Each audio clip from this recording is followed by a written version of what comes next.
An intriguing week for DFS because we haven't had a lot of weeks this year where we've had known value plays at running back ahead of time. We kind of plan around them and decide how that dictates our roster. And this week we got Zach Moss, $5,600 on FanDuel for this week. No Jonathan Taylor, and that opens up quite a bit. So our decision point for this week is how hard do we go at Moss? Do we put him in every single lineup? Yes. Oh, yeah. Okay, so cool.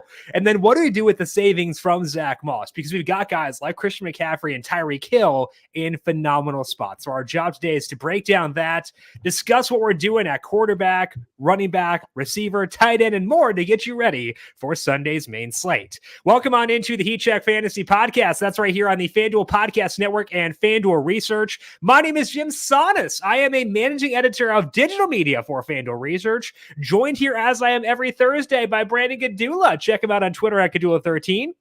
He is a senior managing editor for FanDuel Research. Brandon, a fun slate where we actually have good value at running back. How you doing today? We have one great obvious value play, and we'll talk about the matchup for Moss. Kind of taking how much would it take me not to play Zach Moss kind of situation here, and I don't think it's going to be enough. So just a little bit of a spoiler alert there. But yeah, it's good. We got potential value spots in other games, of course, but they're not as good. And I think a lot of this week is going to be trying to figure out which value. Look, it's week 13. Injuries are piling up. Teams they know if they're making. They don't know if they're making the playoffs, but they know what their intentions are. Yeah, we're going to see some guys get healthy, and there's going to open up some opportunity for players with low FanDuel salaries, and they're not necessarily always worth it. So it's about that time of year where we talk about opportunity versus tangible upside and how much losing a good player hurts an offense and how much that impacts things. So I couldn't really say for certain, but it feels like around this time after Thanksgiving is when we get into that type of conversation where we play the plays who have motivation. Like, it's not quite motivation territory yet, but trying to avoid I don't want to say traps for value, but no, traps is a fair way to phrase it. That's okay. Yeah. Look, I want everyone to have a lot of fantasy points, especially if they're on my team. But I think that's kind of one of the big takeaways this week. So I guess it kind of spoiled my overview a little bit. But hey, this is my first podcast, so.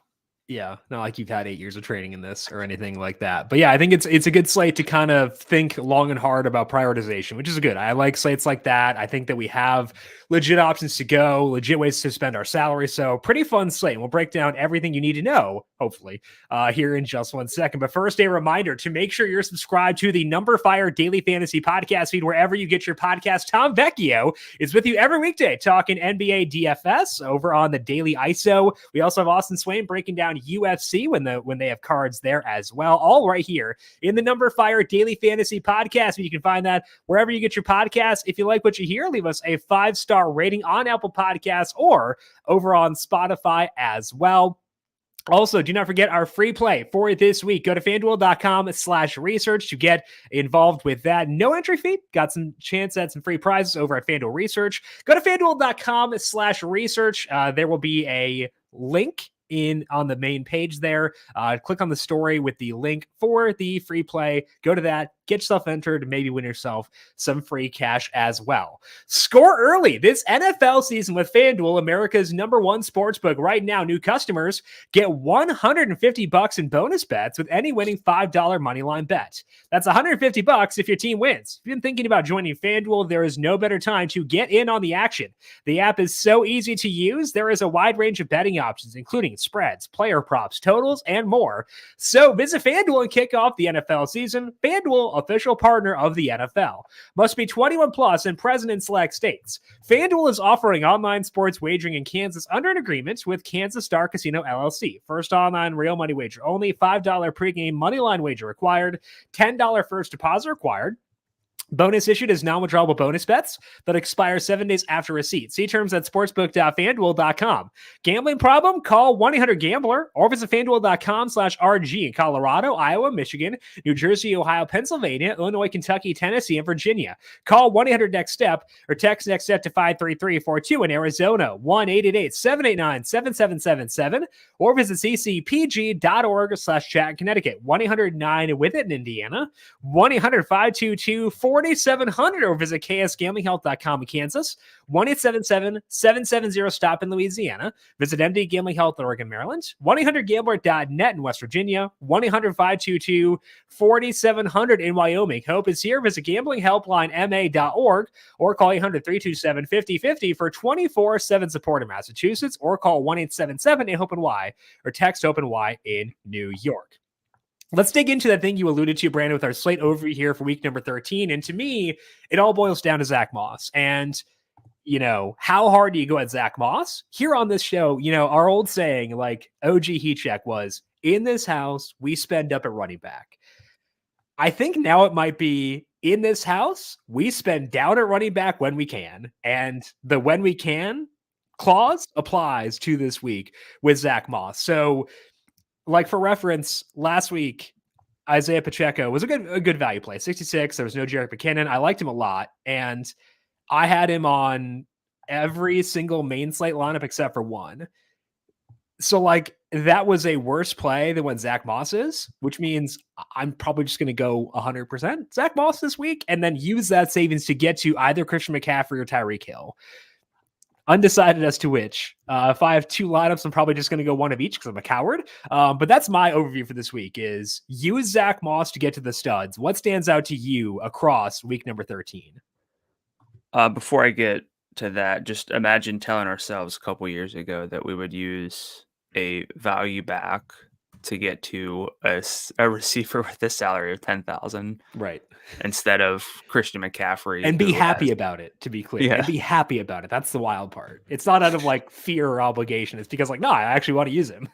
Yeah, that's pretty crazy. But yeah, with Moss, he kind of opens up the slate. But if I did have a different sort of takeaway other than Moss and like what I kind of said about avoiding the less appealing value that seems to be there, it would be trying to figure out, okay, we have Zach Moss, and we have some good games, not a whole lot of good games. How heavily should I stack the games that kind of do elevate themselves? It's not the hugest main slate, but if we're crossing off a couple games, that really narrows things down. So it's trying to figure out how to get access to the games the right way. What you looking at? I'm trying to see how many games I'm crossing off. Actually, it is. It is actually one. That was fair. I was like, oh, it's more than a couple, but actually, there are guys I could consider in all but one. Well, there's consider, but how many games would you cross off from a pure stacking standpoint? Like, how many at least 1.5 QB games do we have? Oh, that's kind of how it's phrased. Well, no, like, actually one, maybe. Well, depends on if you use Russ as well. I think he's like a 0.25. Yeah. Right? Sure. So, but like that, the traditional Heat Check game stacks. Now, the Heat Check also loves those mini stacks, which, and we have some of those, but I'm talking like pure, okay, how do I use the value to stack up a game that I really want? There's not a lot of those games. So trying to figure out which game other than Niners and Eagles I really want to try to stack. Right.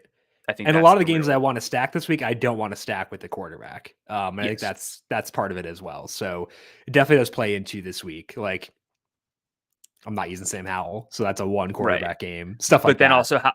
But then also like how heavy can you get on the Commanders to bring it back? It doesn't always matter. We've moved away from. You must, yeah. Like, I've moved away from really making sure that I can bring it back. But it does feel a little bit weird still. I mean, I think you can bring it back, but like, I'm not going to do it in every lineup, which is unfortunate, but I think that is the way it is. Yeah. Injuries for week number 13. Big one, of course, is JT going to miss a couple games with a thumb injury, which thrusts Zach Moss back in the lead back role at $5,600. We'll talk about that in the trend section. There have been reports that Dallas Goedert could play this week, but he did not practice Wednesday. So you asked me odds that he played this week. I'm putting it at 25% for right now. I thought 75%, 60% before he missed practice Wednesday.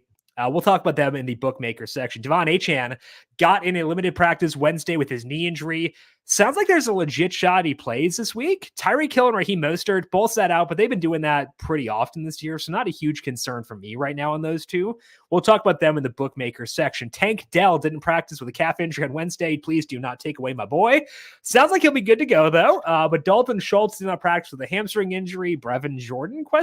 We'll talk about them in the bookmaker section. Jerry Jeudy missed practice with a groin injury on Wednesday. Sean Payton said that he expects Jeudy to practice Thursday, so he may be good to go. We'll talk more about that in the bookmaker section. Rashid Shaheed missed practice with a thigh injury on Wednesday. Sounds like he's going to sit. Wish I had known he'd get hurt before Sunday's slate. But Chris Olave actually got in a limited practice in concussion protocol. I assumed Olave would not play this week, but this does give him a shot. He needed to practice in full by Friday to clear protocol, but that's now possible, whereas I didn't think it would be. So, Brandon, let's assume Olave plays. I'm not assuming that, but let's just play the hypothetical here. Let's say Olave plays. Would you be on Olave against the Lions? And if not, would you go at any of the value receivers, A.T. Perry or Lynn Bowden? Yeah, I mean, I love Olave, so if he's good to go, I don't really want to say this, but if he's good to go, he's probably going to be good to go because it's not like a lower body injury. That's not to dismiss. Right. It's not like he's could pull his hamstring or something like Correct. that, like re-pull it. So I'd feel better than most guys who are limited throughout the week in terms of practice, especially because Olave's workload is just really phenomenal. He gets a ton of downfield work, and I just love that. If he's out, it's a little trickier. Last week, Juwan Johnson led that team in route rate, 85%, had 7 targets. A.T. Perry had about 80% of the routes. He was at 89% in week 10 before their bye. He had 4 targets and 2 targets in those games. So, this is the kind of thing that you always pose. How much better is his? Is he going to get on the field more? Right. Not a whole lot of room to grow on an 80% route rate. I mean, there is, but I don't think he's going to turn into a double-digit target guy all of a sudden. Bowden, not. I've played that game before, and it was not enjoyable. I don't know if there's a path to upside. I think the best play here would be Juwan Johnson, but also we got to take a look at Taysom Hill. So I don't want to say that this is just one of those sort of trap situations because I think there are a few guys who would benefit, but not all of them. Yeah, Johnson, 7 targets this past week, and he's a guy who is super athletic. So I like Juwan Johnson from a talent perspective, and he'd probably have a pretty good role here as well. Now with Taysom Hill, I also think that he would benefit here. It's a spot where the total's pretty high.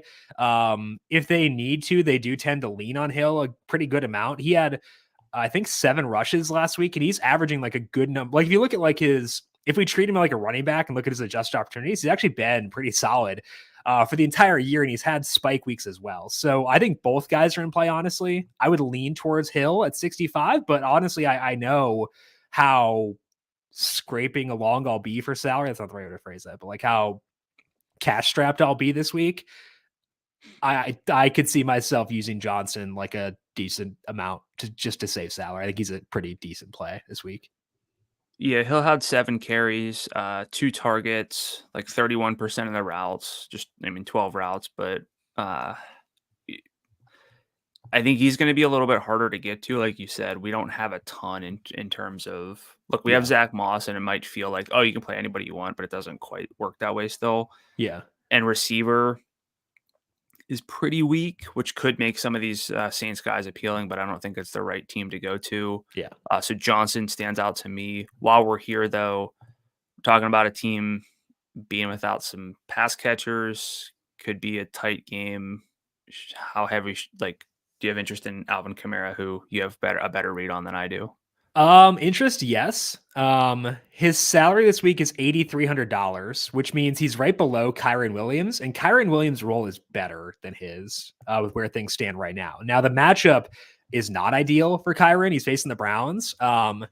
But I could see a lot of people going his direct. I think it's fair to go his direction based on what he did and based on his role. But like if Kamara would be a lot lower salary, then it's worth a look. Kamara, if we look at just the games he's played since Jamal Williams came back, he's still at 13.4 carries and 7.2 targets per game in that time. His adjusted opportunities per game ranks second on the slate behind Christian McCaffrey. He has 105.4 yards per game from scrimmage, which Kyron's at 109.3. So the red zone role favors Kyren by a mile, but I think that he'd be a viable tournament pivot. Does that mean I'll get there? I don't know yet, because like it depends on how firm I can feel about the value elsewhere. Because I think that guys like Rashad White are in play, Devin Singletary, Javonte Williams at lower salaries are running back. So I think because I'll be using a running back pretty heavily to spend down, if I'm spending up, I'd probably just rather find a way to get to McCaffrey over Kamara, but I know it's a long-winded way to say I'm not really sure. Yeah, I think Kamara stands out as like a single entry option. If you were to play like Kamara and Amon-Ra St. Brown or something, that kind of like it's going to be an unpopular stack because it's high salaried. Or Kamara and Jameson Williams. Sure, I'll get my agenda off. Don't worry. I think that's kind of the highest I can get on Kamara.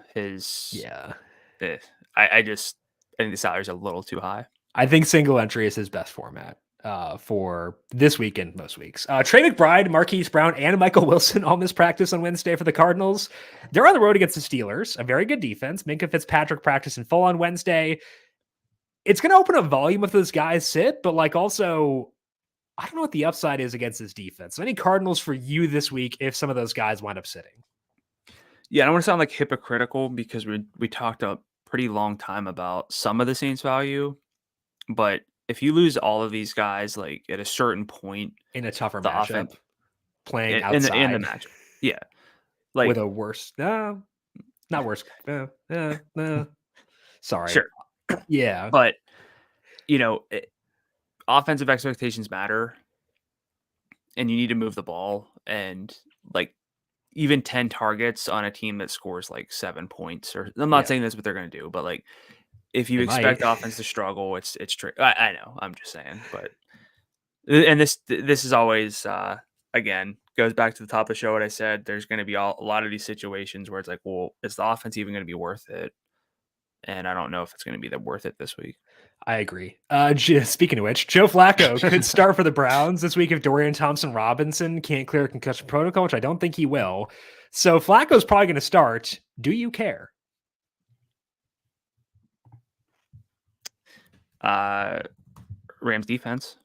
I agree. Let's move now to the bookmaker section for this week. And let's start things off with the premier game on the slate. That is the 49ers at the Eagles. We're right now at FanDuel Sportsbook.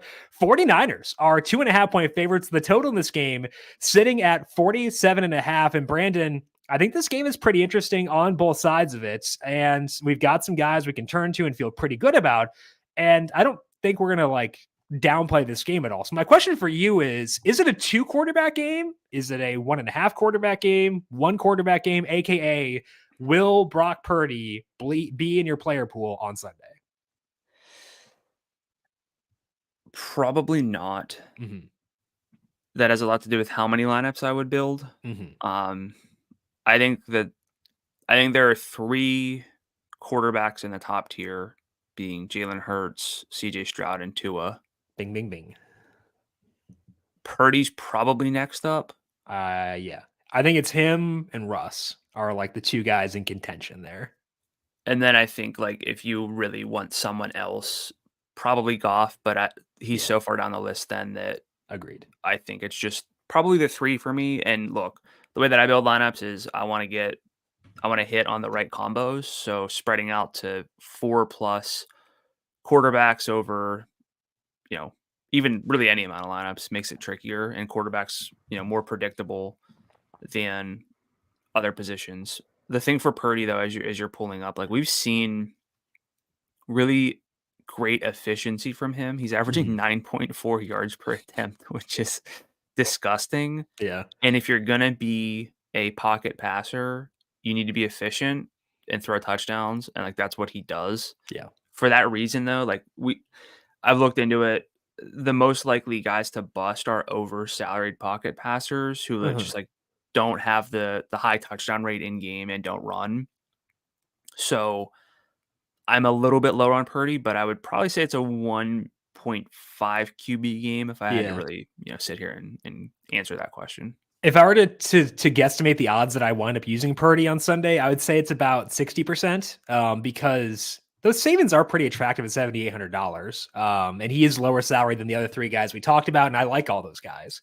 So, and the way that this matchup sets up is the Eagles are a team that teams are pretty pass heavy against. That's partly due to game script, because they tend to be leading a lot. But looking at what teams do on early downs against them, early down pass rate against Philadelphia is 65%. That is the highest number in football. Number two is actually the 49ers. Teams pass against them at a 64% rate. So a lot of passing in this game, which is why I don't care as much about the fact that it's not a high-paced game. I actually bet the over when it was at 46.5, because I think it actually will be a pretty fun game from that perspective. Wind speed 2 miles per hour. There is some rain, but I honestly could not care less. We saw what happened on Sunday. There was rain for that Eagles-Bills game too. Correct, exactly. 2 mile per hour winds. That's all I care about, and it's not going to be that bad. So it's a situation where they're going to be in a tight game for the first time in like a decade, for all 4 quarters, most likely. They're facing a team that encouraged you to throw against him. He has been very efficient, and he's been very good on deep balls. And like all those things add up pretty well. Maybe it's just me like justifying Purdy. And like, again, I'm not at 100% going to use him. It's at 60%, but like, I think that's why you could make the case for him. And it's a pretty strong case, I think. Yeah. And he's got 4, I guess, real stacking candidates too, because you can include Christian McCaffrey in that mix. So my question to you is, who's your favorite, not that Purdy is your favorite, but who's your favorite flex player from the 49ers here? Oh man, that's really tough. I think the sample we're looking at here for them is what they've done in the games, excluding the sample where Debo was banged up, which was like the middle part of the year. So the sample I like to look at is weeks 1, 2, and then the past 3 games. In that sample, McCaffrey has 137.6 yards from scrimmage per game with a 58% red zone share. Oh my gosh. Like that's insane. His workload. Other thing I would say though, is Brandon Ayuk's target numbers are low. He's at 5.4 targets per game in that span, but because he's extremely good at football, he's also averaging 86.6 yards from scrimmage per game in that span. Debo's at 75.8. So like, I think that if you want to be a bit different in stacking this game, a Purdy, Ayuk, and then like I'd probably still run it back with Devontae Smith or AJ Brown, but like Purdy, Ayuk, maybe Brown or Devontae Smith. Like, I think that's a really pretty fun way to play things. What do you think Ayuk sample or in that sample, what do you think his catch rate over expectation might be? 13%. 18.7%. I thought I was going high. Yeah. And that's from Next Gen Stats. That's really high, and you want that number to be positive, but that's kind of concerningly high on such a low target number. Yeah, I mean, you think back to like the Thanksgiving game, that game, that touchdown catch he had, like he had no business catching that ball. Look, like it's a tough metric to work in and think about, because again, you want it to be positive, because at the end of the year, basically the better receivers have positive numbers there, but that's pretty high.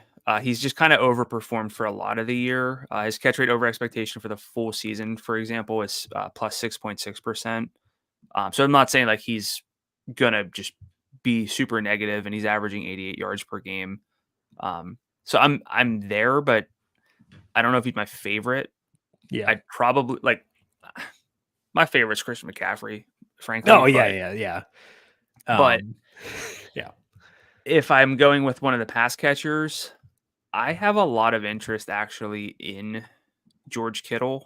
Oh yeah, because he solves a riddle of tight end this week that is Kittle solves the riddle. Yeah, it's tight end's pretty bad overall this week. Kittle's frankly one of the few guys who can put up 18 plus FanDuel points, and the Eagles, they're not particularly good against tight ends. I'm fine with that. Yeah. He's getting some downfield work. It's still imperfect, but the salary's not like 8,000. It's gettable. I think if I had to pick one in a single entry, Kittle jumps out among the 3 pass catchers. I'd probably go McCaffrey otherwise, but right.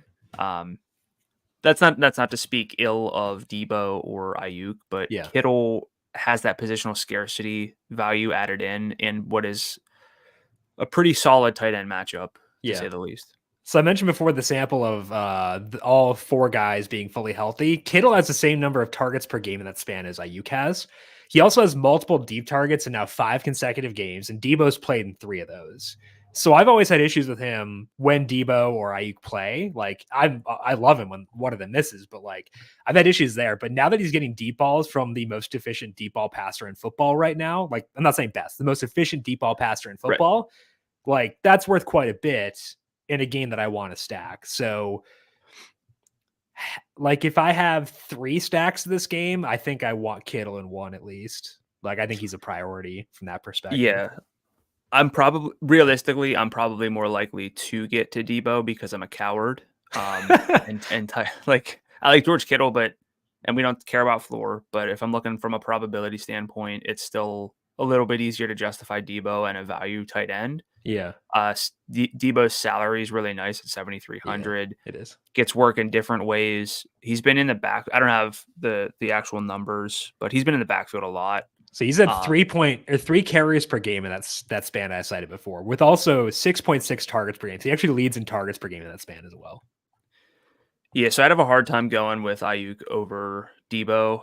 I just think that the matchup, like I like Ayuk's, like this is such a film bro kind of take. So sorry, but like I just like the way that Ayuk matches up with the secondary more, and that's a big part of why I also think people will go more towards Debo because of the salary.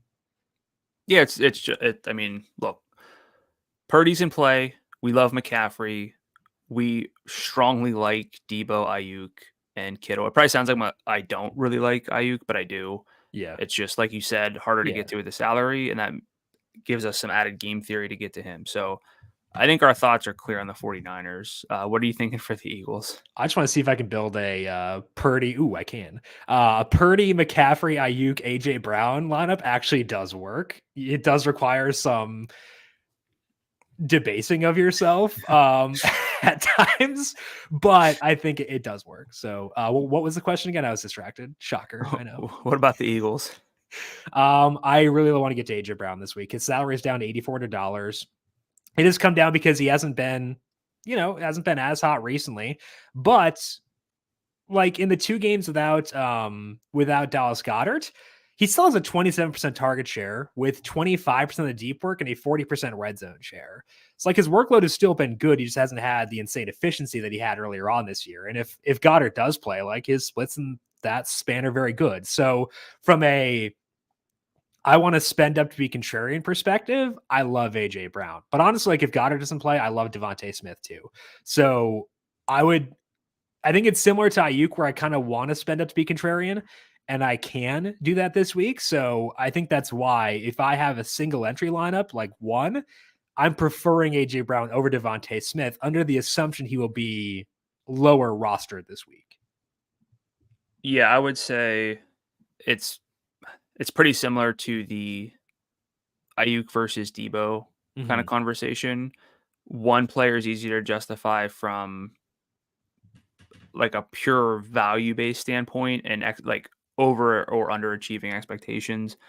So AJ Brown stacked with Ayuk is a really, really appealing way to go about this game a little bit differently. Not that it's a tricky one to talk about because it's not like, oh, AJ Brown, Brandon Ayuk, guys with salaries of 8,000 and or higher, so sneaky. But pairing them together is not the easiest thing this week. Correct. Because yes, we have Zach Moss, but receiver value is pretty bad. overall. So it's again, it's a little bit of a plant your flag sort of situation for those two. But I'm with you. I like Brown a lot.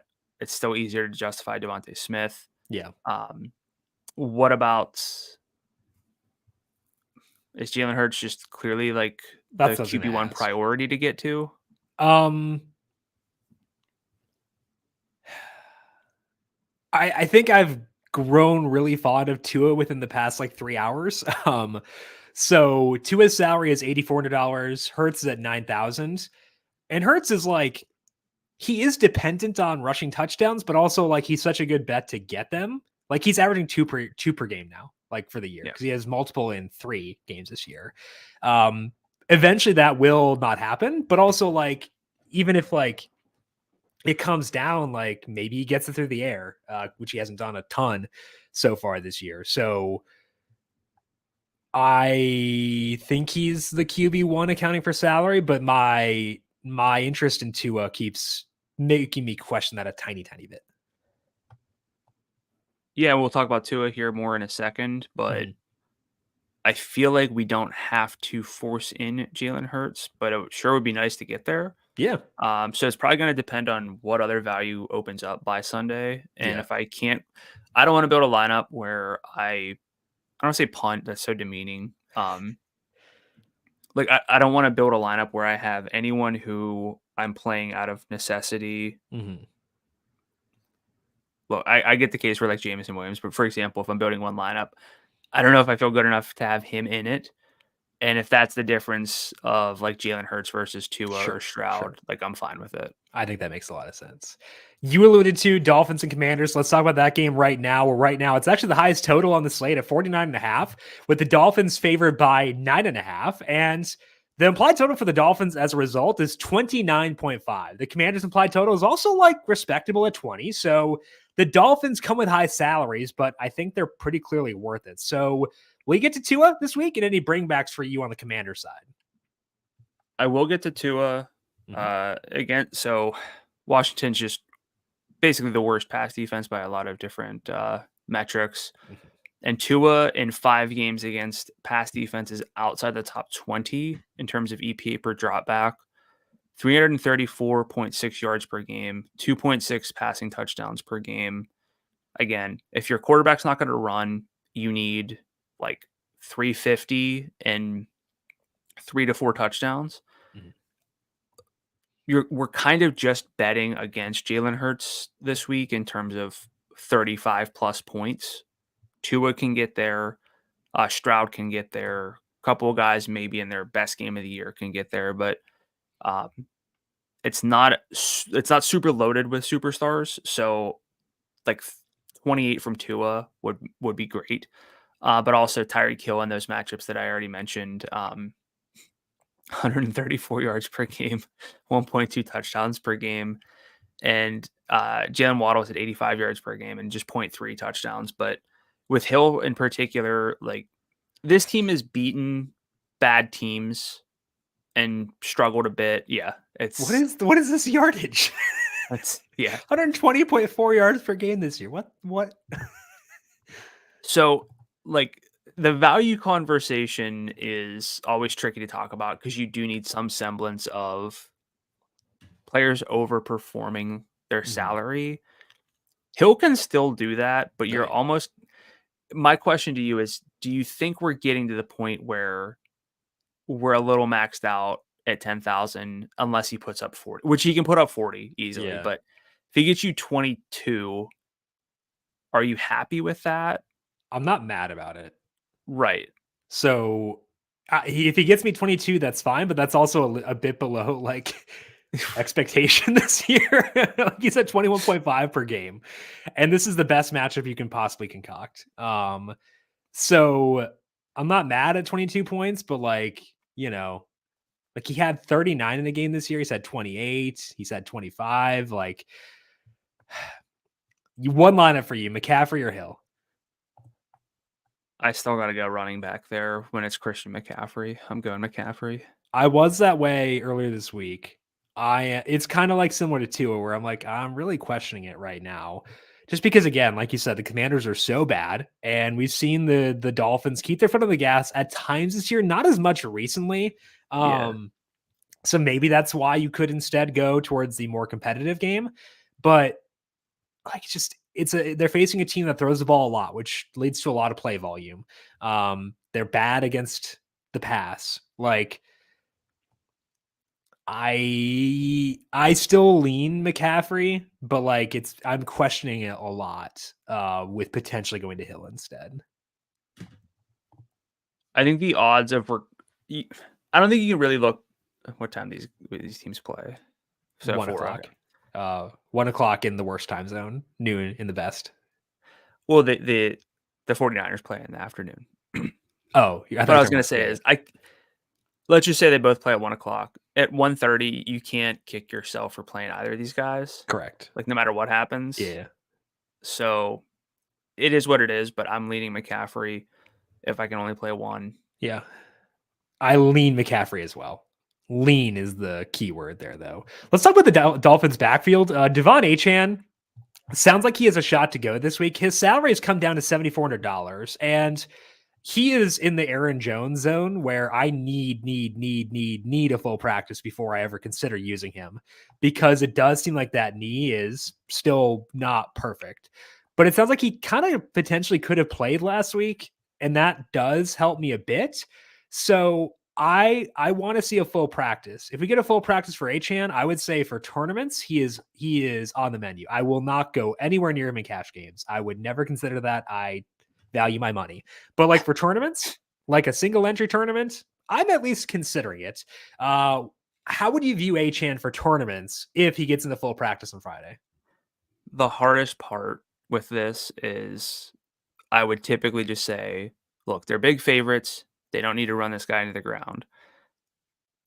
But he's like a Jamal Charles where he can basically 5 snaps from Jamal Charles is worth more than 75 snaps from anyone else. Like, he can torch us on, 12 touches. That's the hardest part. He's in play for tournaments for me, but like you said, no cash games. The odds I get to him over. How many lineups would it take for you to get to Achane? 7. Okay. 7 small entry tournaments. Okay. I think I'd need probably a few more, but I guess also running back's not great. Yeah. So, and his salary's come down quite a bit. Sure. It's tempting, but I think ultimately what matters here is that he's in play, but not someone we're going out of our way to play in a single entry or anything like that. All right, let's talk Commanders pass catchers. Sorry, I value you and our friendship, but I am going to make you talk about it. Terry McLaurin salary is 67, Curtis Samuel 62, Jahan Dotson 59, and Logan Thomas is 52. Preference for you? And then if I give you 10 Tua teams, how many do you run it back with? So these guys have a semblance, somewhat of a path to upside. For McLaurin, I think it's just that he's talented. Yeah. For Samuel, it's that he's talented and gets some interesting workloads. Dotson's talented. Logan Thomas is talented. So like you put all that together in a game where his team already throws a ton and should throw a ton. There's a misnomer that just the target volume matters. We've seen McLaurin have double-digit targets a lot, but just not a lot of like eruption games. He's having a Deontay Johnson year. I think that's kind of mean, but I also think it's kind of accurate. Yeah. I don't know how much of it's his fault. I agree. Let me see here. He's got 2 touchdowns. His expected touchdown numbers are, it's like 3.8-ish. Sure. Which is half as many. So I think you could do worse than McLaurin. I guess my real question though is if you're somewhat begrudgingly stacking like bringbacks in this game, should you just save salary at that rate? And go to like Logan Thomas, you mean, or to Dotson? Either. Yeah, Dotson I struggle with because like every time Samuel has played, he's been dust from a yardage perspective, and Samuel will play and like he got a lot of looks. So like I think I'd rather probably go Samuel over Dotson personally between the two. Too, yeah. Yeah, 100 yards last week for Samuel. Like he hasn't been great either, but his target share in the games, if we look at the games that they've all been healthy, and I mean fully healthy, so excluding ejections, stuff like that. Yeah. Samuel has a 19% target share. Dotson and Logan Thomas are both 15%. McLaurin 22%. And a lot of red zone work for Samuel as well. We know he gets some rush attempts, so I would probably go Samuel if I'm not getting there, but his salary is only 500 lower than McLaurin. So I think that's part of why I prefer Terry over those three guys. Yeah, he's the more traditional play. Again, should have some regression come his way. We're talking like catch rate over expectation numbers, or at least I know I am. He's at a minus 5.7 in the past couple weeks. For the full season, he's at a +2 though. So like recently underperforming, he's usually a good player there in that number. So I think he might be in what is a very bad 6,000 range for receiver this week. He might be the best play. He's the best play below McLaurin in the 6,000 range. It's him or probably, please don't yell at me. It's him or Josh Downs down there. We had a big Slack argument about Josh Downs where I insisted that he's the worst player of all time. He's not. It was partly to perturb you. But like below McLaurin at 67, I think that it's either Samuel or Josh Downs is like the best play down there in the 6,000 Yeah, range. I meant McLaurin, I think is the best play in the Okay. 6,000 range easily. I gotcha. But it's a bad range. And that Yeah. I'd rather just avoid it entirely. That's why I'm into Williams again. I know. Sorry. As a way to save salary, just avoid this range entirely. I think it's a stars and scrubs kind of week. Like I think that's kind of where I'm leaning effectively. Anything else for you in this game? I think Mostert. Nope. Let's move on to the final game in the bookmaker section. That is the Broncos at the Texans right now. Our Texans are 3.5-point favorites. Total is 47.5. And that means the Texans applied total is second highest in the slate at 25.5. Love it. You'll love to see it. The Broncos defense has improved recently, though. So does that put a damper on any enthusiasm for you around the Texans here? CJ Stroud is at 0.18 EPA per drop back over opponent level expectation. Two is at a 0.19. MVP candidate Josh Allen's at a 0.18. It's basically like Brock Purdy is having an outlier season in that metric at a 0.35, and then it's like Dak, Tua, Herbert, Allen, Stroud, and then it's a bump down to even Patrick Mahomes. So I don't want to overthink it due to any sort of matchup situation. Let me see here. What's he done? How many?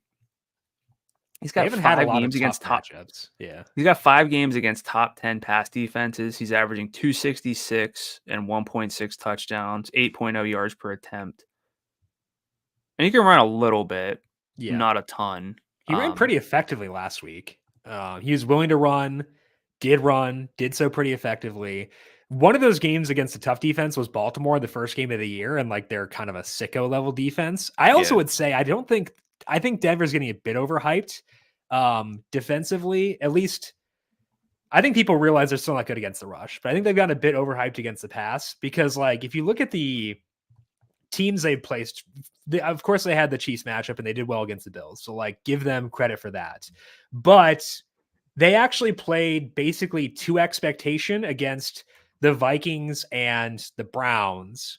And like, I'm not going to hype up a defense because they shut down Joshua Dobbs and Dorian Thompson-Robinson / PJ Walker.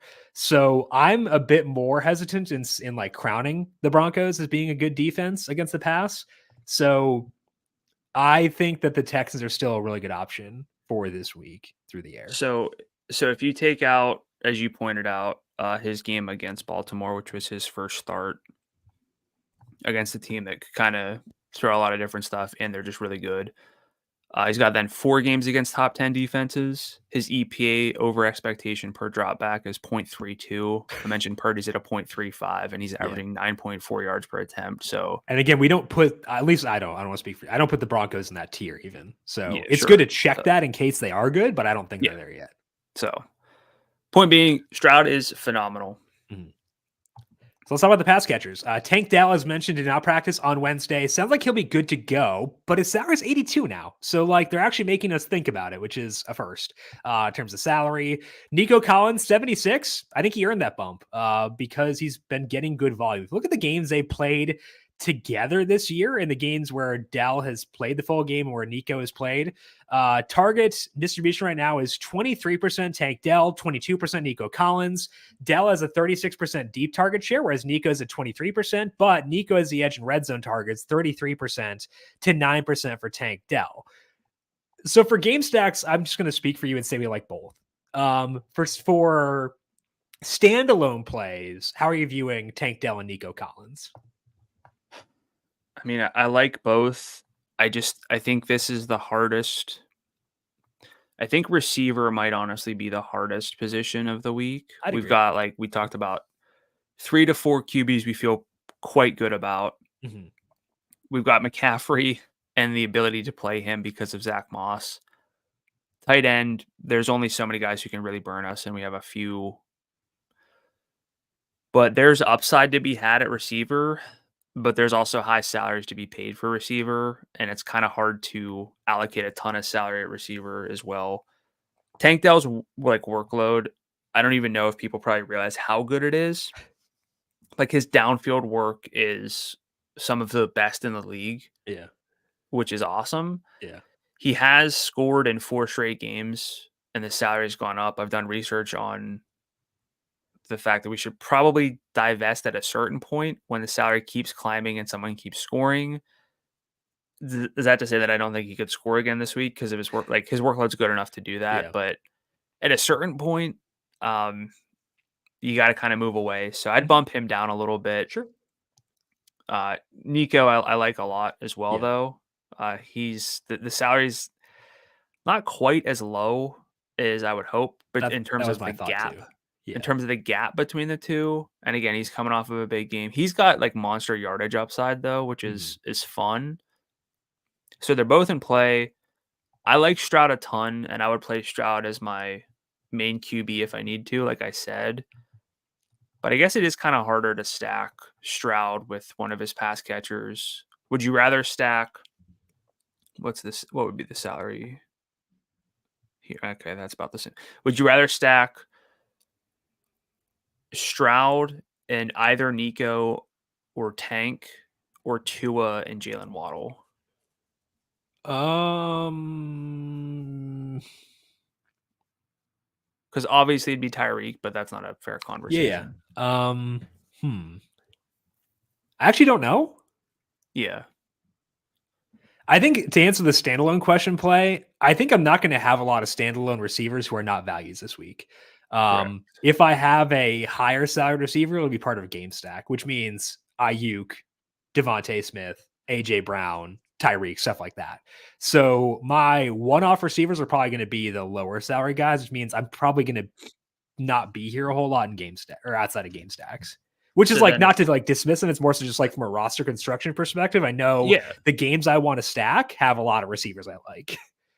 Yeah, so then the follow-up is, are you more likely to play a Bronco to solidify the Stroud or, in Tank or Nico stack, or a Commander for that Tua like Waddle stack?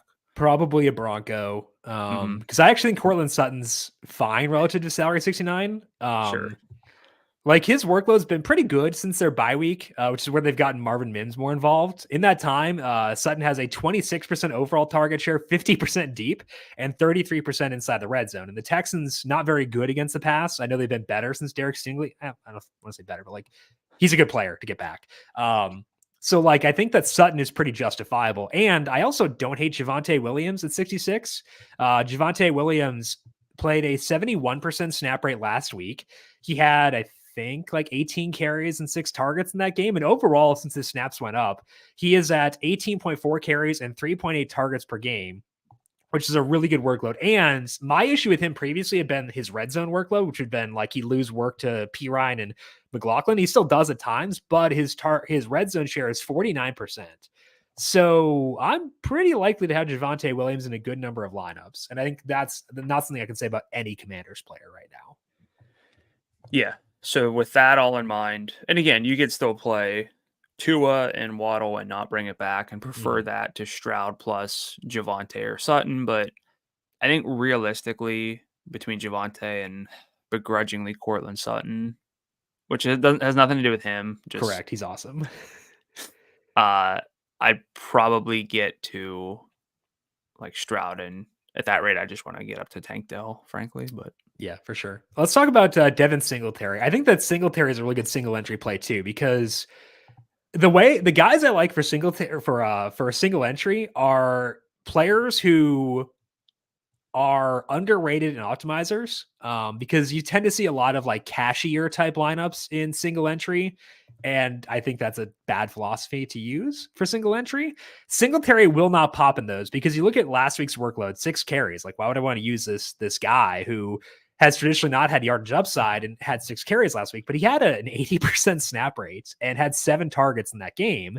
And the Broncos are still trash against the run. So I think that might be the way I go. Is I've got my quarterback stuff elsewhere, and then I have a game stack here of Singletary and Javonte Williams going that route to stacking this game. Are you okay with Singletary? Because I think he is flawed still, and I want to acknowledge that he is still flawed. Are you okay with him at 7,000 in order to get access to a good game and a good matchup? I'd say he's okay. Yeah. I don't know if the snap rate's great. If you're not going to get carries, that's one thing. We love the targets; they're worth basically double, a carry. It's a pretty dead range between like Rachaad White at 75 and Javonte at 66, depending on how you feel about like maybe a DeAndre Swift just in a game that is appealing and he has talent. Yeah. So Singletary is probably the most likely player in that range that I would get to. Yeah. I don't think that he might be in consideration for me for my main lineup, but probably not. Considering salary, Rachaad White or Devin Singletary? White. I think I lean that way too. Singletary or Javonte in this game? I think Javonte, because he's just way more talented. Okay. I'm not going to push back on those. So like maybe I'm less likely to get to Singletary than I thought I was, but like I still wouldn't be shocked. Sorry, good. He doesn't have Javonte doesn't have a rushing touchdown yet this year. Yeah, it's because Julian McLaughlin comes in at the 1 yard line, plays one snap, and scores 1 touchdown. It's very annoying. But at a certain point, I love his red zone share is better now. So I'm just tilting about that. The one thing I do want to bring up is, again, Dalton Schultz didn't practice on Wednesday. Brevin Jordan's salary is 43. Maybe this is just like the sicko, like dynasty bro in me, but like I liked Brevin Jordan a lot coming out of Miami. He's a 5th round pick, so like it wasn't like he had a lot of draft equity, but like he's dealt with a lot of injuries, and he played a good number of snaps last week, played some decent snap rates before getting hurt earlier on this year as well. He's also been a healthy scratch quite a bit throughout his career. So I'm not above using Brevin Jordan, is the way I'd phrase this. Is it a dumb play? Yes. But tight end is also very dumb. Like in terms of projections, there is one guy that's being projected for more than 10 FanDuel points. Like, is it really that stupid to use Brevin Jordan? I don't think so. So I will consider it. Do you hate yourself enough to use Brevin Jordan as well? I would definitely consider him without Schultz. I think the real question though is, I know 600 can go a long way this week, but Jordan or Juwan Johnson? Juwan Johnson is the much more justifiable play. Okay. Yeah. But if I need to say the 600, I might. So if I can get to Juwan Johnson, I prefer him because he's a better play objectively. But I might need it. If that's the difference between like Tyreek Hill and not Tyreek Hill, I'm probably saving the 600, I guess. Okay. the way I would phrase that. Okay, let's dig in now to our trend section for week number 13 and talk about the Lions offense, because that game's actually kind of fun. Total's been creeping up there. I think it's 46.5 now for the Lions and the Saints. We talked about maybe getting to Juwan Johnson, maybe Taysom Hill, maybe Kamara, maybe Olave if he plays. Let's talk about the Lions side of things and talk about what they've done since David Montgomery came back. What have you seen there once you dug into the data? Yeah, so we're always looking for like the most relevant samples for teams. Sometimes that's just 1 week. Sometimes that's, someone gets hurt. You look back at the beginning of the season too, whenever they were both like guys were healthy. I think with this team, it's just since David Montgomery's been back because Jahmyr Gibbs did some stuff and things have clearly changed. So they've played together for 6 games, but 3 of them were before that breakout, and so I'm not looking at those. I'm looking at 3 games with David Montgomery back in the lineup. And in those games, Jahmyr Gibbs has been the guy in a lot of ways from a snap rate standpoint. Both have production, though, and that actually has Montgomery at a higher salary of 7,800 than Gibbs at 77. But if I just told you like the snap rates and some of the more underlying data, you would I can probably sell you easily on preferring Jahmyr Gibbs. But in these 3 games, 62% snap rate for Gibbs compared to 35% for Montgomery.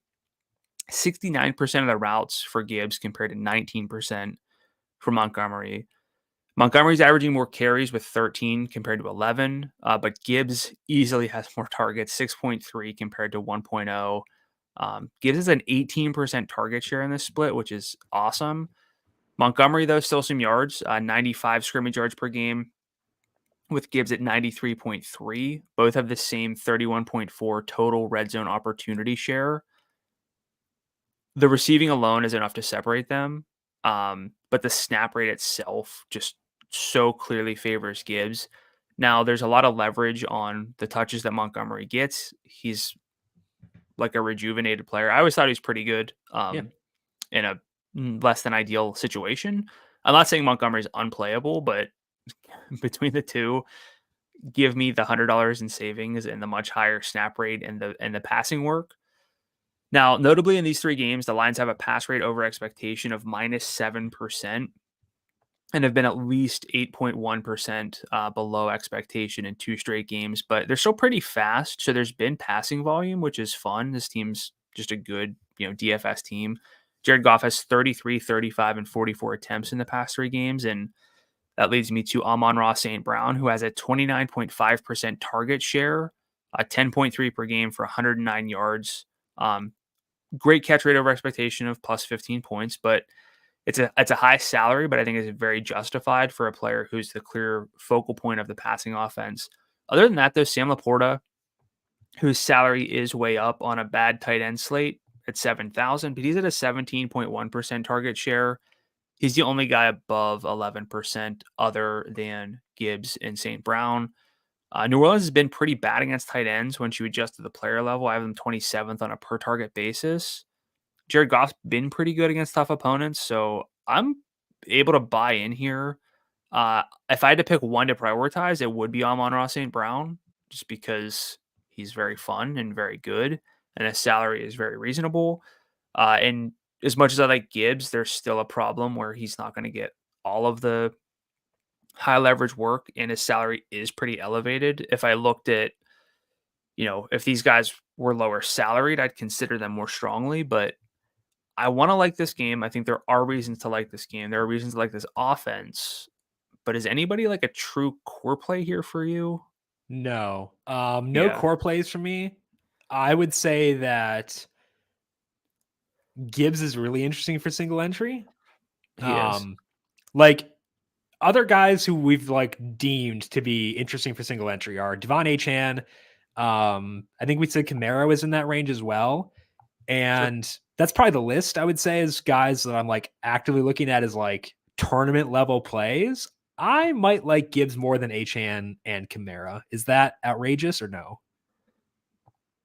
No, he's got a great workload. Masked, like he's averaging over 90 yards per game while having another back averaging 95 yards per game in this split. Yeah.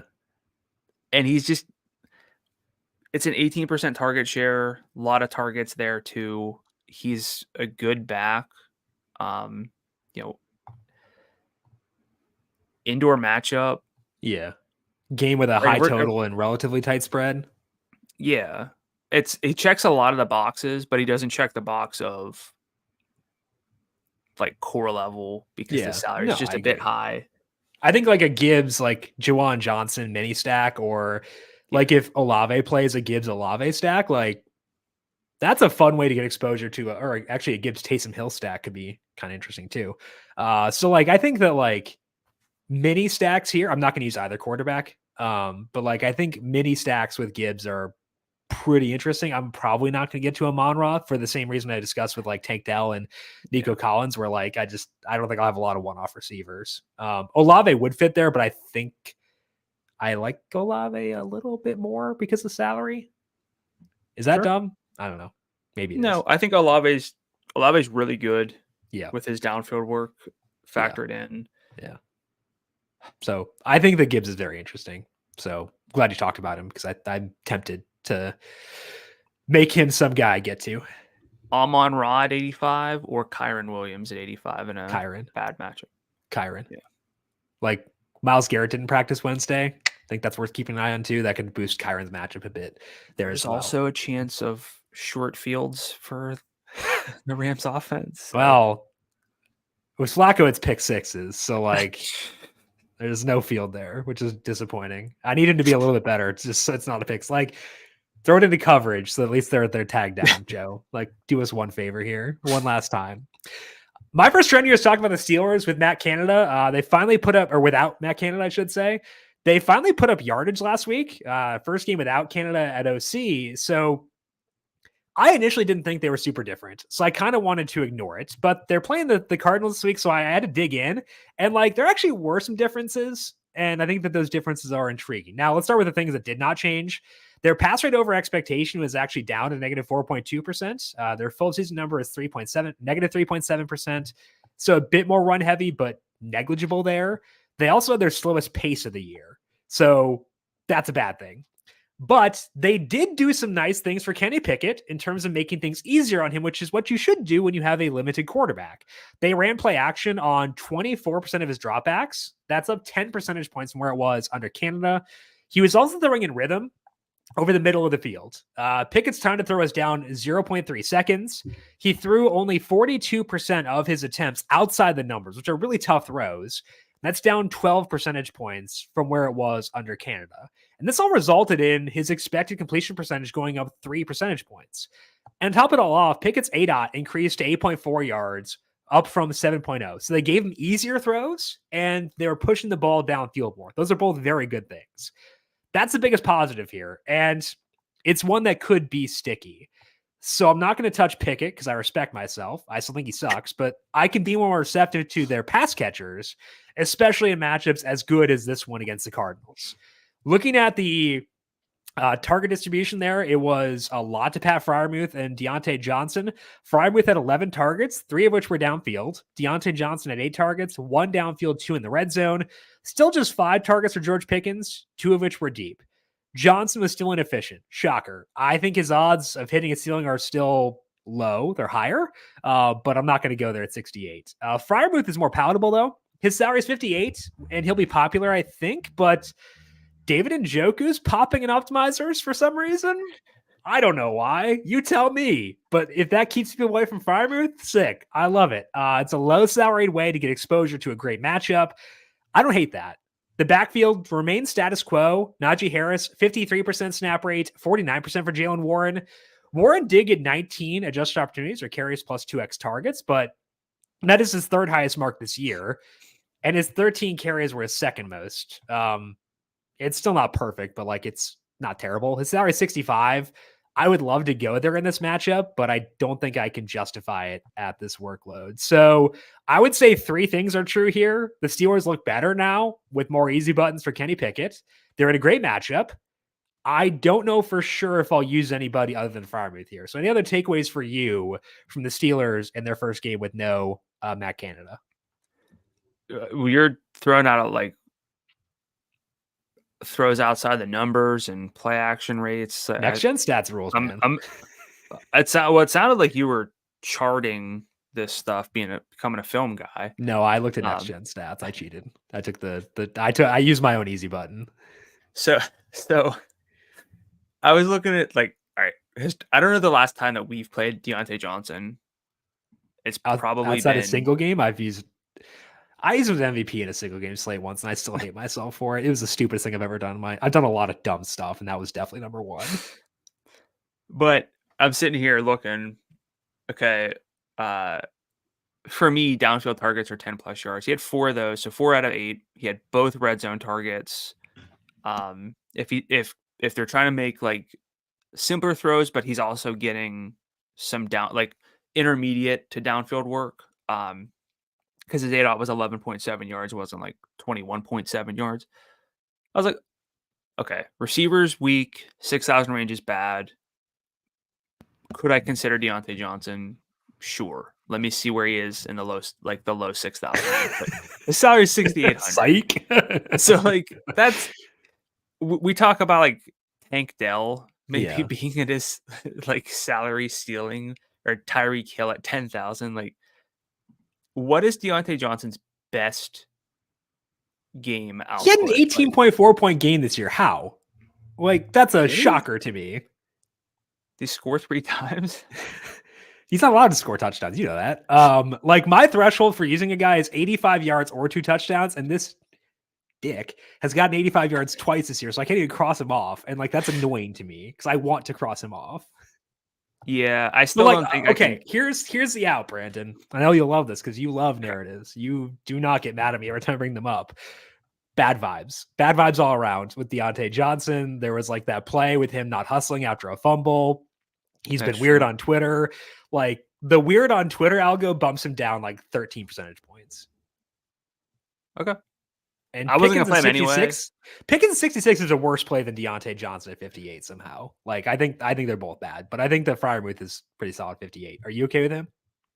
Yeah, I like Freiermuth. Okay. I've always liked his talent, and if he's gonna Kenny Pickett should just make whatever throws he can get. Yeah, that's gonna be Freiermuth over the middle. Give me that. Your Penn State but he's the only just shining through right here. Love it. Oh yeah, big Penn State guy. Is he the only play in this game for you? Yes, right now.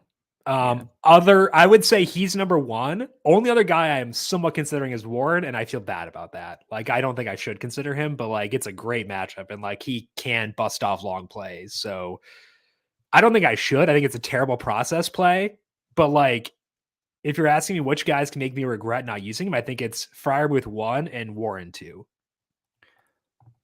Sure. I think that the Warren, he can break off big plays. We want big plays, but if he's dependent on we want good workloads with the addition of breaking 100%. Off big plays. Yeah. So I think the likelihood of getting one against his defense goes up, but he is dependent on big plays, which is not the kind of player we want to use, especially when Javonte Williams is 66. He's right there. Singletary. I still have a couple more weeks on the ban on single digits. So Singletary is right around there too. I think they're both better plays than Warren. Agree. Okay, well, let's move now to your second trend. Let's talk about the Zach Moss conundrum. And you're going to talk us through this because he is facing the Titans. They're a defense we've avoided with running backs when we can all year. But does that mean we can avoid Zach Moss at his ridiculously low salary? Yeah, so it's just not typical that we get a running back value play as early as Thursday morning to go over. And at this rate, you talked about it at the top of the show, but our process has sort of become take the running back value where it exists. And we've always kind of been that way. It just hasn't always existed because teams have historically worked in a way that they've had featured backs. And if someone got hurt, this will probably sound weird, and I've done a lot of work with waiver wires. Even though teams featured one back, if that back got hurt, they didn't always have one player take over the workload. They would kind of spread it out, and that's why waiver wire historically is a little bit overrated in terms of season-long fantasy football. But we don't really have that with Zach Moss. We've seen him without Jonathan Taylor, play a lot and play well. And this is just a different situation. So what I want to do is look at this matchup and convince myself not to play Zach Moss, and I'll see if I can do it. Because default is I want to play a lot of Zach Moss, and by a lot I mean just play him. But if you look back at the beginning of the season, Jonathan Taylor came back in a limited fashion in week 5. Moss didn't play in week 1. But even if you include that game where JT played, I think it was like 18% of the snaps in week 5, Moss was very, very involved. We've got 4 games then with Moss playing at least 75% of the team's snaps. And in those games, he's averaged 129.3 scrimmage yards on 22.3 carries and 2.5 targets per game, with a 57% red zone opportunity share, which is just a dominant number. He was used as a pure featured back with some talent and receiving work and a great red zone workload as well. In that week 5 game with Taylor playing, so 16.4% of the snaps, that came against the Titans. Moss went for 23 carries, 165 yards, 47.8% rushing success rate. So it wasn't just dependent on big plays, 2 touchdowns and 30 receiving yards on 2 targets. So it's pretty clear that Moss has the it factor, and we're not selling ourselves on, he might get to 50% of snaps. Like, let's consider him. But as for the matchup, again, we've seen him play well in this matchup already this year. Most running backs sort of haven't.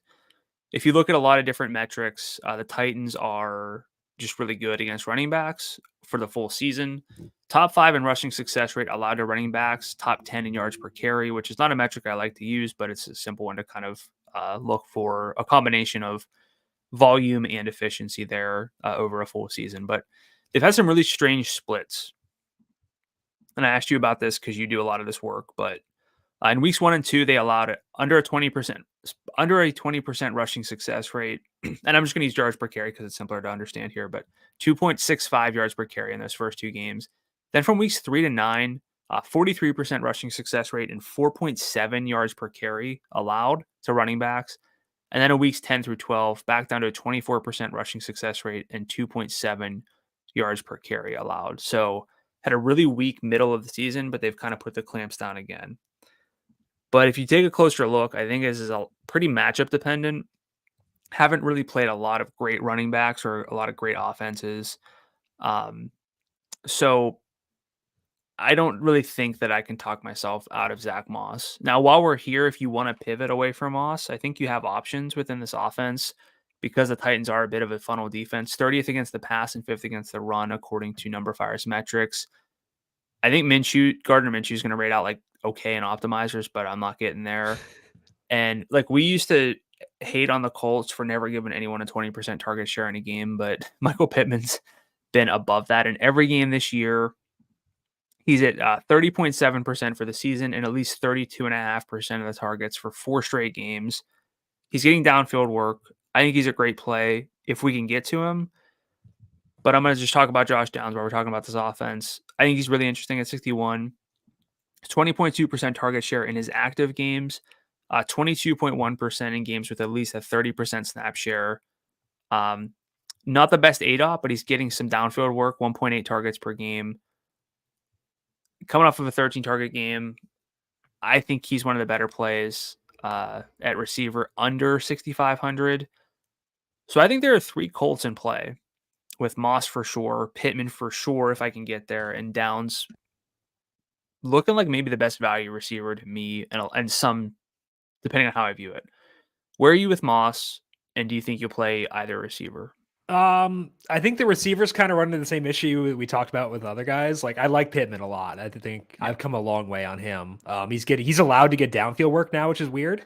So I like him. I just don't know if I'll get there because I won't stack this game. Downs, I might because of the salary, but like, I'm not going to prioritize him. It'd be more so like, I've got 61 left. Sure, I guess, kind of thing for him. With Zach Moss, every lineup, yay or nay? Yay. I think so too. Yeah. I think that's where I settle in as well. Like, I think we just kind of have to, and I'm fine with that. Like, he'll be very popular, but not all of DFS is about being different. You can be different elsewhere. You got a lot of other slots in your lineup. So I think that's where I'll set it with Moss. And I'm pretty happy to use him. And I think that Downs could get there, but not going to prioritize him just because I don't think he's the most efficient player because of the ADOT. So that's my main hang up with him personally. I'm not going to fight you this time. You can be right. It's okay. All right. You can be right in that I will use him. And then when he flops, I can be right in saying that he's not good. Okay, let's talk about my second trend here and talk about what skill players have done against the Browns this year. Because Kyren Williams' usage last week was phenomenal. Basically like CMC level, but his salary is $1,300 lower. The problem for Williams is he's facing the Browns this week, and that's unarguably the best defense in football. Is it inarguably or inarguably, right? Whoops. Poof. Okay, inarguably best defense in football. Good job, Jim. Not that I like work with words for a living. So I want to like dig in here and see if we can justify Williams $8,500. The Browns have let up just 19 points per game defensively this year. They've let up 10 or fewer points 4 separate times. 2 of those were within the first 3 games of the year.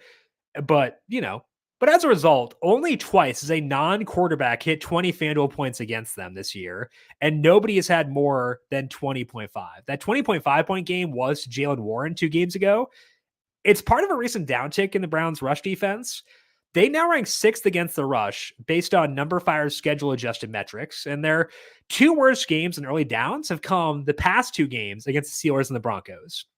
Steelers ranked 12th in rushing efficiency, the Broncos 13th, and the Rams are 6th. Now, the Browns have faced a brutal schedule this year in terms of rushing defense, so it's not like they've benefited from plus matchups, but we have seen some leaks more recently. The only super high usage back they faced was McCaffrey, and he got hurt mid-game during that one. Jonathan Taylor had 120 yards in scrimmage against them as well. So if Williams is tracking to be popular, we have lots of reasons to jump off. This matchup is very gross, and I think it's legitimately very gross. But if we can get a guy with his usage as a contrarian tournament play, I can probably sign up for that. So where are you on Kyren Williams considering his insane usage and how rough this matchup is combined all together? So we had the early pod last week. He was the guy that I felt best with among running backs, and I stuck with that, and that was nice. Because we talked about the workload being really good, getting receiving work, getting great red zone work. With the matchup being what it is this week, I don't quite feel it's not that the salary went up. I think 300. I think he was 82 last week. It's not that the salary went up. It's that the matchup and the offensive expectations are lower. He had a much easier matchup, but he's got yardage upside. As you mentioned, this defense can give up, some work. And again, I keep coming back to the fact that we want all of our players in competitive games. I don't think this will be very competitive, which is a bit of a knock, but he can also then get added rushing work. And it's hard to envision like the Rams starting backed up a ton and not being able to move the ball. They're probably going to have a couple possessions that start near midfield, and that definitely helps. I don't think that Williams he's in consideration for me in my main lineup, but I don't quite think that I would get there because the matchup. Is that too low? No, I think that's appropriate. Yeah. Like I would need his roster rate to be like 7%. Like, right? I don't care about that from like a single entry I do. Main lineup standpoint. I do, I guess, but I understand where you're coming from. Like if it's 7% and I can use a guy with his usage without differentiating from the pack quite a bit, I do find that pretty attractive. So if I get a read that he'll be very low rostered, I can see myself going there instead. But instead of like McCaffrey, I guess. I don't know if I can do Kyren plus Tyreek. I guess that would be the counterpoint. And that's if you what use you Kyren. Yeah. If it comes at the expense of one of those two, because I probably want one of those two in every lineup, basically. If it comes at the expense of those two, then I don't really care about his roster rate, I guess. So that's So fair. if I'm allocating salary to running back, I just Yeah. need it to be McCaffrey at that rate. Sure. And if I'm playing Kyren, then it also bumps me off of. And it's If I can not get just Kyren Tyreek plus Hill. Hill, then I'll do it. Then I'm okay with it. But if it costs me both Tyreek and CMC, then I'm out. But Would you flex Kyren or AJ Brown? I think you might have asked me this earlier, and I might contradict myself. I don't think that I did, but I Okay. might have. Depends on game stacks. No, I guess. I think I said Kyren versus Amon Ra at the same Oh yeah, that salary. was Kyren. AJ Brown's tougher. Like if I have McCaffrey, I'm going. Well, I'd probably want to have McCaffrey. Well, I might. I don't know. If I have McCaffrey, I'm probably going AJ Brown. I might go AJ Brown regardless. Would you consider flexing a receiver this week? Yeah, I did. I did it last week too. But running back's a lot better this week, I guess. So it's deeper, but in terms of sure, like quote unquote sure things, I it's think still yeah. I guess like there isn't really a range where I prefer receiver because like I prefer Kyren over Amon Ra, not AJ Brown. I prefer Rashad White over the mid 7,000 range receivers. I prefer Javante over every guy. I prefer him over McLaurin too. Yeah. So like I think that's the issue there. So would be open to it, but I don't think it'll happen, I guess. All right, let's talk about weather for this week. There's nothing to discuss. It's pretty great. So let's move on to the positional plays and go position by position and break down our top plays on FanDuel for this week. Starting off with you, Brandon. Where are you going at quarterback this week? Jalen Hurts. I really want to try to get there in my primary lineup.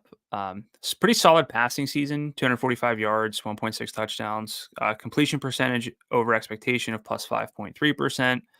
I checked out Devontae Smith and AJ Brown both at a double-digit catch rate over expectation, which is a little scary, but it's also just very sick. If you adjust for opponents faced, Hurts is really good at a plus 0.10. He does have a tough matchup this week, top 5 adjusted pass defense, but in 4 games against top 10 pass defenses, 209 passing yards per game, but 1.8 touchdowns still, again, with good opponent adjusted efficiency, but almost 12 carries, almost 40 yards per game on the ground, plus 1.5 rushing touchdowns. You can get to Hurts this week. I think you should try to do it in a lot of cases. I think you have alternatives. And for me, I think the first place I'm going to look is CJ Stroud at a salary of 8,000. Just really, really good.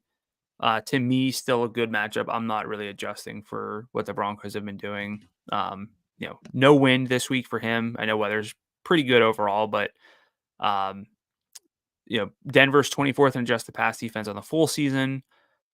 Stroud's averaged almost 300 passing yards and 1.7 touchdowns per game with plus efficiency, and he's only played 4 defenses 20th or worse. So if you still consider that the Broncos are not great, that checks out. But in those games, 352.8 yards per game and 2.3 touchdowns. So he has the ability to pull out the flamethrower in the right matchups, and this game could be back and forth as well. So I think there are different paths for Stroud to have a big game. You talked motivation before too, and like both these teams are in the playoff hunt, like fighting each other for the playoffs. So I think that makes it a little bit juicier as well. I do think that Hurts is the top guy. I've thought a lot about this, and I am going to stick with him as my top guy because like the tush pushes are just like such a cheat code for DFS. Like again, he's averaging a rushing touchdown per game this year.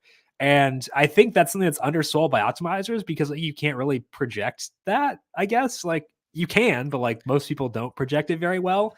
So I think he'll be under rostered relative to where he should be. And also last week he ran for 65 yards. That's the most he's done since his knee injury.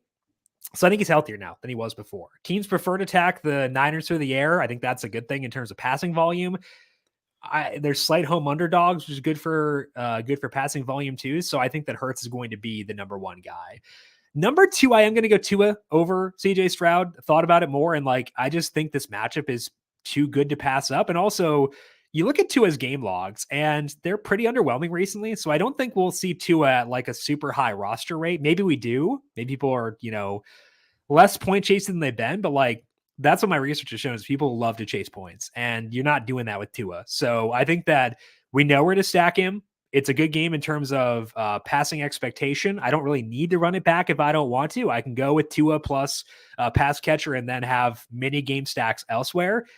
I think that's pretty attractive for me this week. So, like, if you ask me right now, I'm going to go Hurts 1, Tua 2, Stroud 3, the Brock Lobster 4. I think that's the only guys I'm really, really considering for this week, I think, right now. I'm with you. All righty. Let's go down to running back then. What you going with there? Christian McCaffrey. I don't think you can really argue against McCaffrey in any situation, especially in a game that could be competitive for once.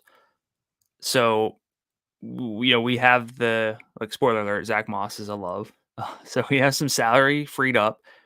Not using that to get to McCaffrey, I think, is a mistake. Not necessarily in every lineup, but if that's not something we're trying to do actively, I think it's just wrong, honestly. 17.5 carries, 5.3 targets per game, over 120 scrimmage yards.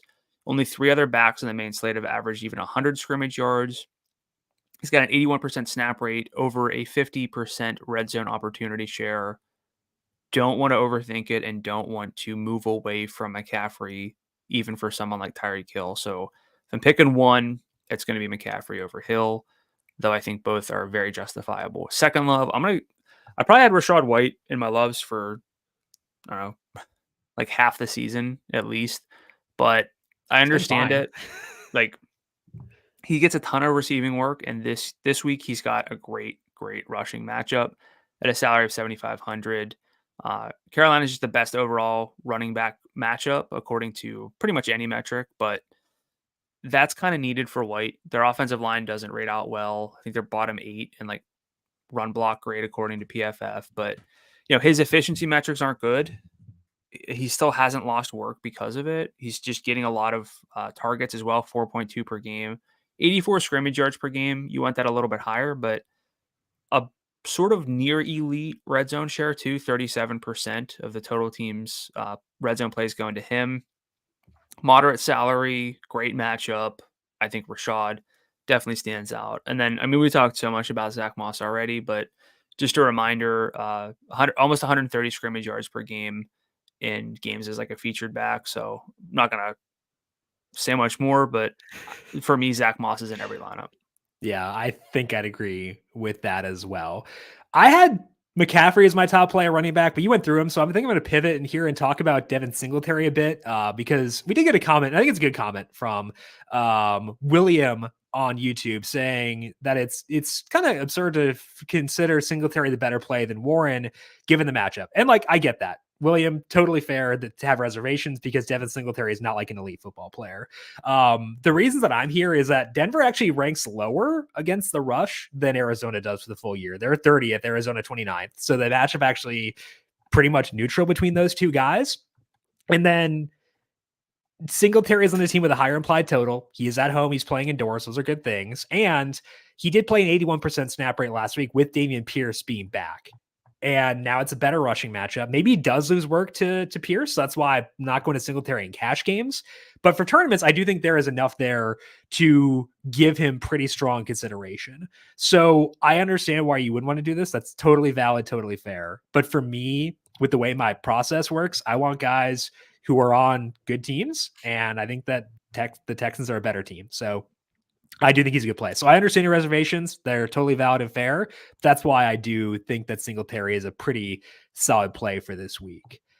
I also like the running back on the other side of that game, and that guy is Javonte Williams. Javonte Williams' salary is $6,600, and he helps me get up to Christian McCaffrey alongside Zach Moss this week. Williams has played 5 games with the snaps being elevated, and in those games, he's at 18.4 carries per game and 3.8 targets per game. He has more adjusted opportunities or carries plus 2x targets per game than all but 3 guys on the slate in their most relevant sample.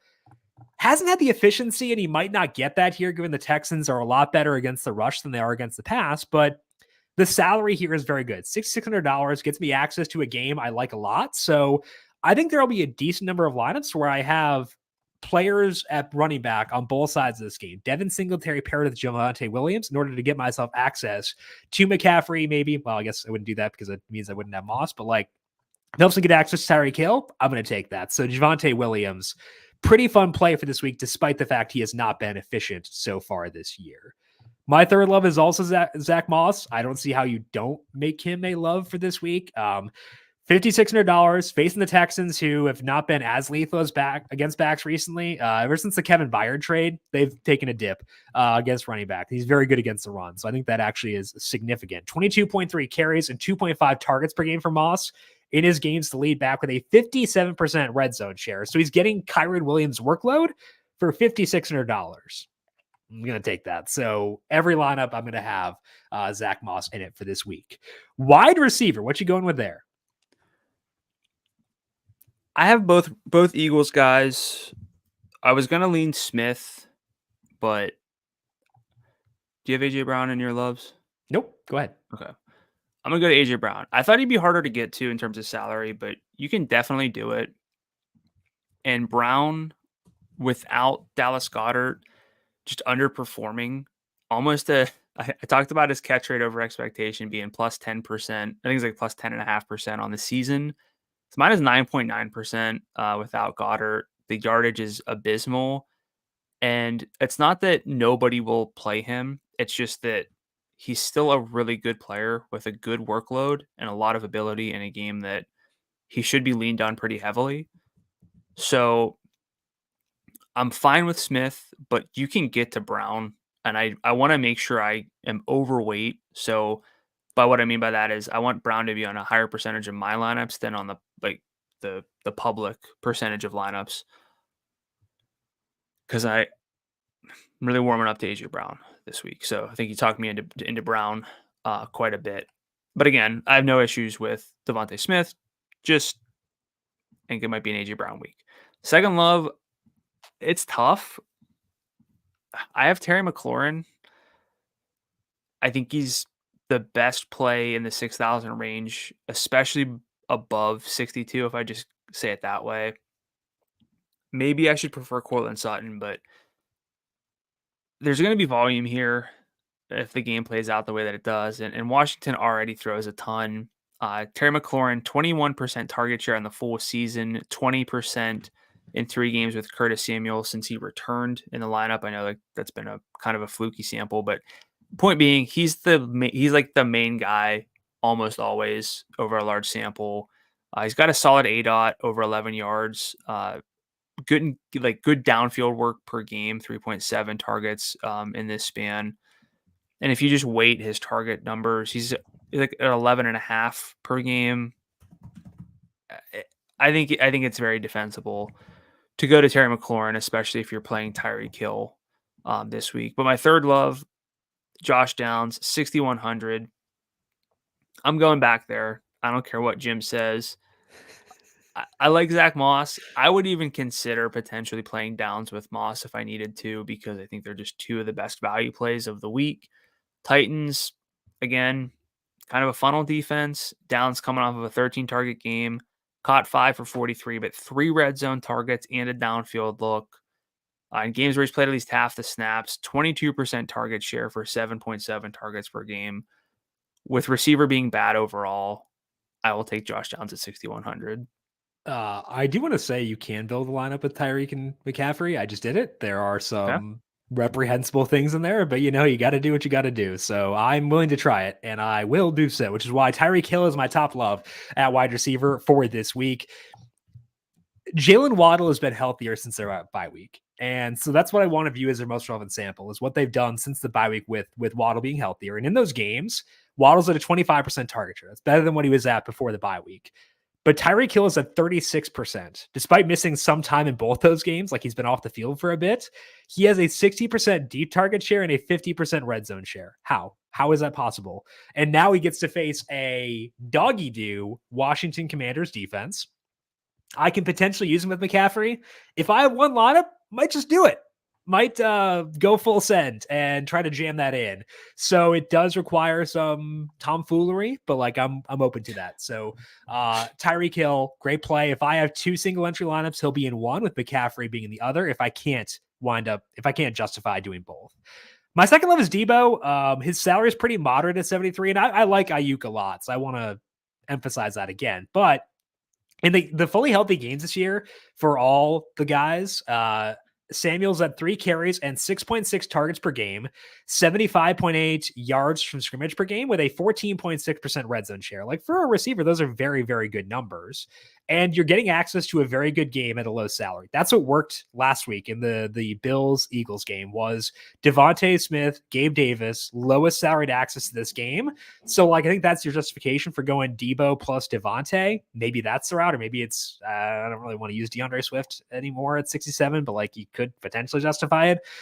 So I think that's a good approach, and Debo does that this week. So I really like Ayuk, and I want to get there, but I'm receptive to Debo as well.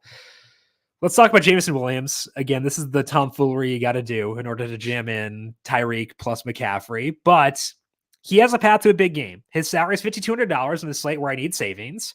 He's at a 60% snap rate now in consecutive games, and I think it's worthwhile to keep doing this until the salary goes up or until we don't need the savings. And I need the savings this week. I think it's very much a stars and scrubs kind of week. I'd rather spend down for Williams than use the pretty underwhelming 6,000 range at wide receiver. So I think he's in play. I understand if you don't want to do it, that's fine. But I think it's worthwhile for this week of 52, given the way that game sets up. Tight end, what you go into there? So we have the same two loves, so I'm going to pivot both of them. Okay. And just with the caveat that I think that Jim's two are my top two, but George Kittle, it's really easy to forget about him in a great game. But in games with Kittle, Ayuk, and Samuel active, he's at a 17% target share, 1.8 downfield targets per game, decent red zone numbers, but 44% of the end zone targets. And again, Philly's just kind of susceptible. They haven't faced a lot of targets or a lot of like a high target per route rate to tight ends, but they've been a little bit susceptible. And George Kittle he's the guy with the juice this week at tight end. Same reason we want to play Tyreek, same reason we want to play Christian McCaffrey is they have the it factor within the position. Kittle has it as well, and it's easy to forget that. Second love then would be Juwan Johnson at 4,900. If you're just kind of okay saying Kittle's not going to, burn me, nobody else really is either. Juwan Johnson's very defensible at a salary of 4,900 in a pretty good game against Detroit. He led the Saints in routes, had 7 targets last week. Olave might play. I might even prefer if Olave plays. Stretch the field out. Yeah. Improve the efficiency, but Johnson very strongly a consideration for me in my main lineup. Like even if Olave does play, they still don't have Rashid Shaheed or Michael Thomas. Like, yeah, that's still fine. So I agree with you that he's still in play, even if we do get Olave out there. My first love, the one you alluded to, is Taysom Hill at the same game at the same position, actually. Yep. But $6,500 for a guy with his path to a ceiling is pretty enticing. He had 7 rush attempts last week, and he's now averaging 5.2 carries and 2.8 targets per game. For the full season, we know his role's gotten better as the year has gone along. He's had good red zone usage. The one counterpoint there would be he lost a fumble inside the red zone last week when I had the Saints money line. So I should hate him, and I kind of do, but I still think he's well worth $6,500 for this week. So Taysom Hill, I think it's a good week to use him at tight end on FanDuel this week. Other guy I've got is Pat Freiermuth. If Dallas Goedert plays, his salary is 55, I'd probably go there, but I don't think he'll play now. So if he plays, I'll go there. But Freiermuth had 11 targets last week. 3 of those were deep, and he came through on that volume too. I think he had like 16 FanDuel points with no touchdown, which is absurd. The total is rising in this game. Arizona's defense is pretty bad. So for $5,800, I think Pat Freiermuth is a good play. So I would say consideration set at tight end is Kittle, Taysom Hill, Juwan Johnson, Freiermuth, and maybe Brevin Jordan or Goddard if he plays. Like I use Jordan in the Hill plus McCaffrey. I assumed you did. Yeah. Well, here we are. Defense. What you got there? Rams. Why? They're either playing Joe Flacco. Did you see my note at the bottom? No.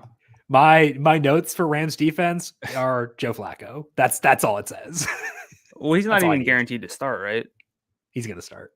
Okay. Well, either way, it's Joe Flacco, PJ Walker, or if it seems like if he clears. No, they officially said that Flacco's above Walker, so it'll be either Flacco or a DTR. I have a link and a source from not that long ago that says Flacco's behind, but I don't know. Either way, it's a situation where They promoted him to the backup above PJ Walker, but below DTR. So if DTR can't go, then it's Flacco. I think that's probably yeah. I think that's what the confusion was. Yeah. Reading's hard. Regardless, it's Rams. Yeah. Anybody else? I will use the. We're not gonna play 100% Rams. I will use the Texans at 35 to save $200. Like they're home favorites against an offense that's been better, but still not elite by any means. Oh boy, I'd be okay.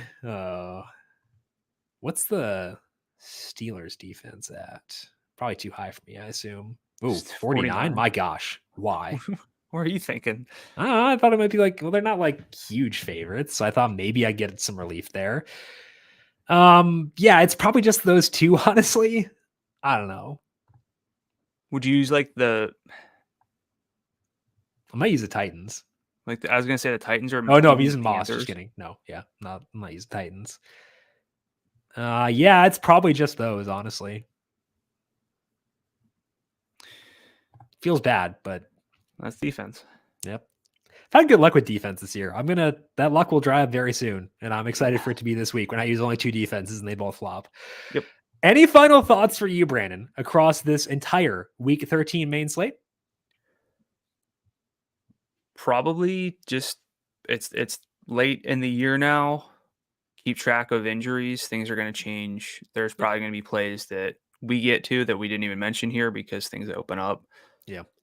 So I try to tweet about them when that happens. Like, I won't say like I'm using this guy. I'll like tweet like, oh, here's a usage reason. Like Isaiah Pacheco last week, I was like, hey, snap rate was higher when CEH is out. Like, I'll try to tweet about it, but I think that's the way to go. All right, that is all that we have here for today on the DFS side of things. If you want some thoughts on Thursday Night Football, Tom Vecchio broke down that over on Covering the Spread on Primetime Tom. Find that in the Covering the Spread podcast feed. A full NFL Week 13 betting preview with myself and Dr. Ed Feng coming up later on today. Player props with JJ Zachariason tomorrow on the Covering the Spread podcast feed, the FanDuel YouTube page, and FanDuel TV Plus, where you can also find this show along with the daily ISO and Covering the Spread all over on the FanDuel TV Plus app or FanDuel.com/watch. Brandon, if people have questions for you on Twitter, where can they find you there?